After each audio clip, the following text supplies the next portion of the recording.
Hey guys!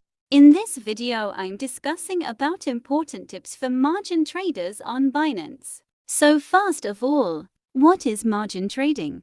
A. Margin trading is a method of trading assets using funds provided by a third party. B. Margin trading amplifies trading results so that traders are able to realize larger profits on successful trades. C. Margin trading is also used in stock, commodity, and cryptocurrency markets. Before discussing the risks, let's first examine the primary benefits of using margin. The opportunity to leverage assets, the ability to profit from share price declines, the ability to diversify a concentrated portfolio, a convenient line of credit, low interest rates, repayment flexibility, tax-deductible interest. Ways to manage Binance account risks. Consider leaving a cash cushion in your Binance margin account to help reduce the likelihood of a margin call. Prepare for volatility. Position your portfolio to withstand significant fluctuations in the overall value of your collateral without falling below your minimum equity requirement. All of your margin balance may be liquidated in the event of extreme price movement. Pay interest regularly. Interest charges are posted to your account monthly, so it makes sense to pay them down before they build to unmanageable levels.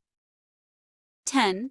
Important tips for crypto margin traders. 1. It's all about risk management. 2. Don't double down when you're losing. 3. Avoid dogmas and fixed beliefs about the market. 4. Minimize your trades. Stop overtrading. 5. Understand that crypto markets move in cycles. 6. The trend is your friend.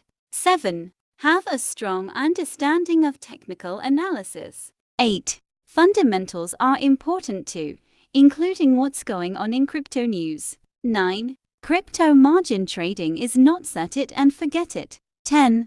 Never go all in. Thanks for your love and support. Let's end this video with 3 important advices for Binance margin traders. A. Keep a close eyes on your margin level. B. Make good use of the cooling off period to avoid excessive trading. Margin traders can make good use of the cooling off period function. C. Make plans for using isolated or cross-margin account. You can find complete details or FAQs in description below, so please must read CTA.